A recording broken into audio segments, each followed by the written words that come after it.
Sur ce Grand Prix, les pilotes amateurs doivent être en fauteuil, qu'ils soient handicapés ou non.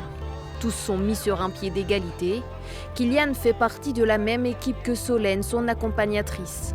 Avec 4 autres coéquipiers, ils disputent leur toute première course. J'aime bien faire la course. Et comment tu te sens là après ce premier tour?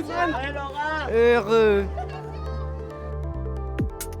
C'est gérer l'effort et puis mine de rien de pousser sur que les bras. Au bout d'un moment on se fatigue au niveau des épaules. Ça permet de se mettre dans la peau des jeunes qu'on accompagne et puis surtout de partager un bon moment tous ensemble.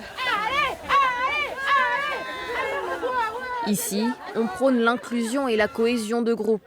C'est sans doute ce qui fait le succès de cette course d'endurance de 3 heures, créée en 2015. Cette année, plus de 130 participants, la moitié est en situation de handicap. L'idée c'était de créer une course pour eux parce qu'ils ne pouvaient pas forcément le faire sur d'autres événements, pas toujours acceptés. Donc voilà, c'était l'idée de créer leur course à eux, donc pour des fauteuils roulants électriques et manuels. C'est quand même une demande de concentration assez importante. Se surpasser et se dépasser sur une course relais avec en effet de la concurrence, un départ comme sur les pistes. Et comme à chaque Grand Prix, les pilotes peuvent compter sur des supporters très enjoués.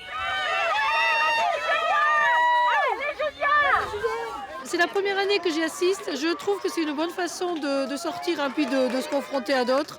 Ça devrait être ça plus souvent. Ça nous permet de pouvoir se voir autrement que dans les établissements et je trouve que c'est agréable justement. Finalement, au Grand Prix fauteuil, l'important n'est pas d'arriver premier, mais de gagner ensemble.